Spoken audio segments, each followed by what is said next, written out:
తెలంగాణలో చలి పంజా విసురుతోంది. ఉష్ణోగ్రతలు భారీగా పడిపోయాయి. ఏజెన్సీ ప్రాంతాల్లో సింగిల్ డిజిట్ ఉష్ణోగ్రతలు నమోదయ్యాయి. దీంతో ప్రజలు గజగజ వణికిపోతున్నారు.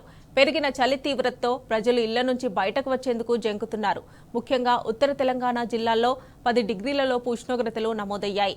ముఖ్యంగా ఉమ్మడి ఆదిలాబాద్ జిల్లా భీంపూర్ మండలంలో రాష్ట్రంలోనే అత్యల్పంగా 7.2 డిగ్రీలు నమోదైనట్లు వాతావరణ శాఖ వెల్లడించింది. అటు దట్టమైన పొగమంచుతో వాహనదారులు తీవ్ర ఇబ్బందులు పడుతున్నారు.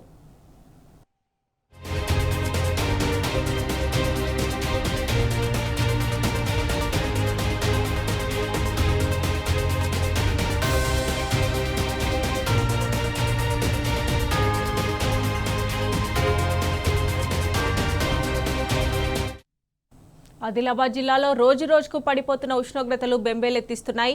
ఎముకలు కొరికే చలికి తోడు ఏజెన్సీలో దట్టమైన మంచు కురుస్తోంది. మరో వారం రోజుల్లో 5 నుంచి 3 డిగ్రీలకు పడిపోయే ప్రమాదం ఉందని వాతావరణ శాఖ ప్రకటించింది. దట్టంగా కమ్మేసే పొగమంచు, అతిశీతల పవనాల నేపథ్యంలో వృద్ధులు, పిల్లలు జాగ్రత్తగా ఉండాలని నిపుణులు హెచ్చరిస్తున్నారు. వారం రోజుల పాటు వృద్ధులు, పిల్లలు అవసరమైతే తప్ప బయటకు వెళ్లకూడదని నిపుణులు చెబుతున్నారు.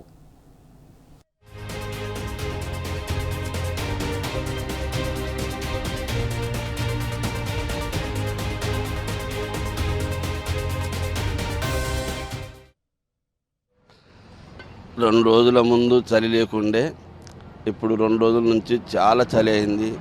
చలితో బయట వెళ్ళలేకపోతున్నాము. మధ్యాహ్నం వరకు లేవలేకపోతున్నాము. మా పిల్లల్ని అయితే లేవనిస్తలేము.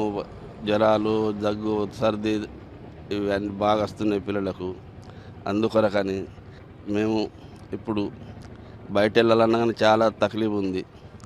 పిల్లలని అయితే పిలుగులు లేవనిస్తలేము. మధ్యాహ్నం వరకు స్కూల్లోకి పోవాలని బాగా తక్లీఫ్ అవుతున్నది. ఇంట్లోకి వెళ్ళి వెళ్ళాలి కూడా ఇప్పుడు చలిలో వెళ్ళదాకా కొంచెం టైం లేట్గానే కానీ వాకింగ్ పోవాల్సింది. ఈ ఇంట్లోకి వెళ్ళి లేవాలంటే ప్రాబ్లం అయిపోతుంది. ఎందుకంటే ఈ 2 రోజుల నుంచే బాగా చలి ఎక్కువైపోతుంది. మరి ఇంకా ముందు ఎట్లుండదో కానీ తెలియదు. కానీ ఇప్పుడైతే ఏమన్నా పని చేసుకుందానికి కూడా ఇంట్లోకి వెళ్ళి లేవరాకుండా అయిపోయింది. అయితే ఏంటంటే ఇక్కడ చలి బాగా ఎక్కువగా ఉంది.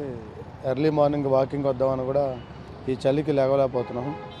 మీరు కూడా కేర్ఫుల్గా ఉండండి. చిన్నపిల్లలు అండ్ ఓల్డ్ ఏజ్ వాళ్ళు కూడా ఏంటంటే ఎర్లీ మార్నింగ్ మ్యాక్సిమం స్కిప్ చేయండి. స్కూల్స్ కూడా కొంచెం లేట్గానే స్టార్ట్ చేస్తున్నారు కాబట్టి హ్యాపీగా మీరు వెళ్ళిపోవచ్చు. ఏజ్ ఎక్కువ ఉన్న వాళ్ళు మాత్రం ప్లీజ్ మై సజెషన్ ఏంటంటే ఎర్లీ అవర్స్లో మాత్రం ఎట్టి పరిస్థితుల్లో బయటికి రావద్దండి. చలి బాగా ఎక్కువగా ఉంది. దానివల్ల హెల్త్ ఇష్యూస్ వస్తాయి.